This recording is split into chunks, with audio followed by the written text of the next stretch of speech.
Hello everybody, we are glad to welcome you on the HardReset.Info YouTube channel, and today I would like to demonstrate that you can save pictures from Pinterest. So first of all, let's find the picture that we would like to save. So let's say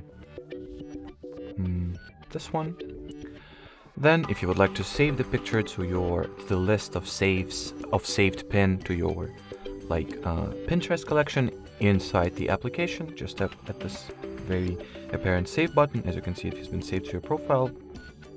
On the other hand, if you would like to download the image to your phone storage, so to your gallery or camera roll, while at the pictures page, tap at the three vertical dots to your top right, or horizontal dots, excuse me, and choose the download image option.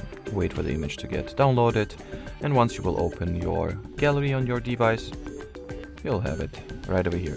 In some Android phones, I would assume it will be saved into separate Pinterest folder. On some devices, it will be saved to like some general download folder. It really depends. So yeah, make sure to find it and identify where such images are being saved to on your particular device. But apart from that, that will be it. Thanks for watching, and bye bye.